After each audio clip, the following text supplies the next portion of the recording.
आए दोस्तों, लाइक करो, शेयर करो, सब्सक्राइब करो आपका चैनल विजय भक्ति। आप कितने भी अच्छे कर्म कर लो, लेकिन समाज आपके बुरे कार्यों को ही सदैव याद रखता है। इसलिए लोग क्या कहेंगे यह सोचने से बेहतर है कि आप अपना कर्म करें। जन्म लेने वाले के लिए मृत्यु उसी प्रकार निश्चित है जितना कि मरने वाले के लिए जन्म लेना। इसलिए इस विषय पर शौक बनाना व्यर्थ है। गीता में कहा गया है, जो इंसान किसी की कमी को पूरी करता है वो सही अर्थों में महान होता है। तुम्हारे साथ जो हुआ वह अच्छा हुआ, जो हो रहा है वो भी अच्छा है, और जो होगा वो भी अच्छा होगा।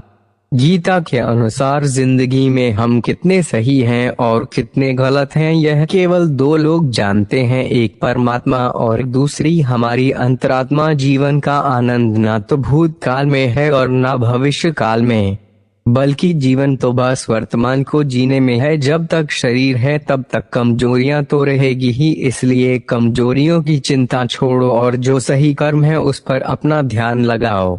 अर्जुन, तुम भला क्यों रोते हो? तुमने जो खोया क्या वह तुमने पैदा किया था? आज जो तुम्हारा है वह कल किसी और का होगा, क्योंकि परिवर्तन ही संसार का नियम है।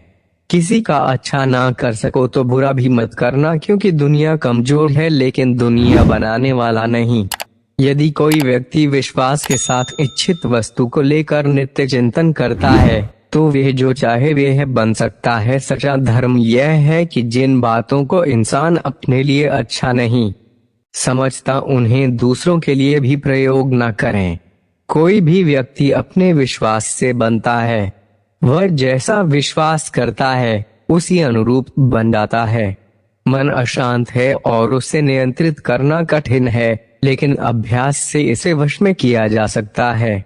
मेरे लिए समस्त प्राणी समान हैं, ना तो कोई मुझे अत्यधिक प्रिय है और ना ही काम, लेकिन जो मेरी भक्ति पूरे मन से करते हैं मैं सदैव आवश्यकता पड़ने पर उनके काम आता हूँ। मन की शांति से बढ़कर इस संसार में कोई भी संपत्ति नहीं है। जो मनुष्य फल की इच्छा का त्याग करके केवल कर्म पर ध्यान देता है वह अवश्य ही जीवन में सफल होता है।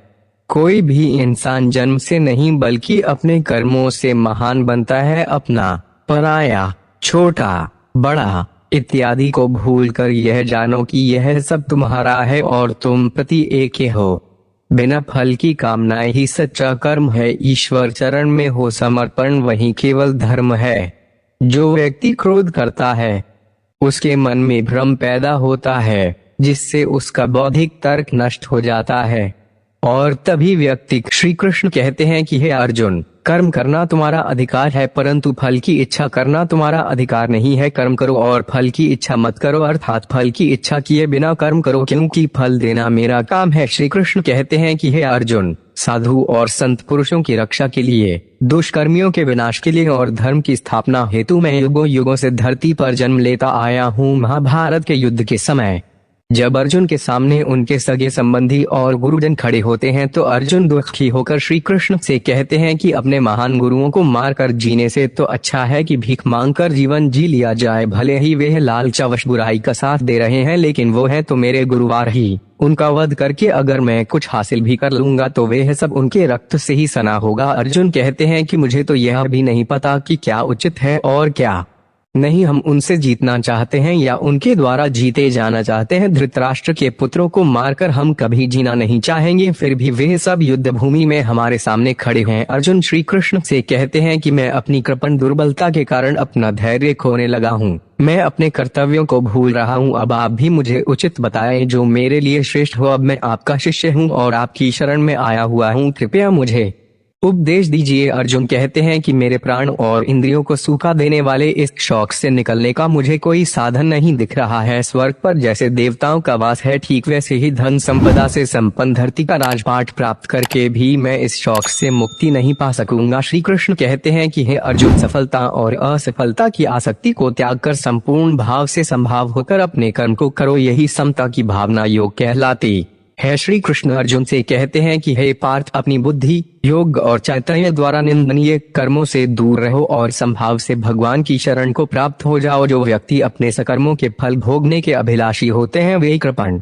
लालची हैं। श्री कृष्ण कहते हैं कि हे अर्जुन, ईश्वर भक्ति में स्वयं को लीन करके बड़े बड़े ऋषि व मुनि खुद को इस भौतिक संसार के कर्म और फल के बंधनों से मुक्त कर लेते हैं। इस तरह उन्हें जीवन और मरण के बंधनों से भी मुक्ति मिल जाती है। ऐसे व्यक्ति ईश्वर के पास जाकर उस अवस्था को प्राप्त कर लेते हैं जो समस्त दुखों से परे है। श्री कृष्ण कहते हैं कि हे अर्जुन, जब तुम्हारी बुद्धि इस मोह माया के घने जंगल को पार कर जाएगी तब सुना हुआ या सुनने योग्य सब कुछ से तुम विरक्त हो जाओगे। श्री कृष्ण कहते हैं कि हे पार्थ, जब तुम्हारा मन कर्मों के फलों से प्रभावित हुए बिना और वेदों के ज्ञान से विचलित हुए बिना आत्म साक्षात्कार की समाधि में स्थिर हो जाएगा तब तुम्हें दिव्य चेतना की प्राप्ति हो जाएगी। श्री कृष्ण कहते हैं कि हे पार्थ, जब कोई मानव समस्त इंद्रियों की कामनाओं को त्याग कर उन पर विजय प्राप्त कर लेता है, जब इस तरह विशुद्ध होकर मनुष्य का मन आत्मा में संतोष की प्राप्ति कर लेता है, तब उसे विशुद्ध दिव्य चेतना की प्राप्ति हो जाती है।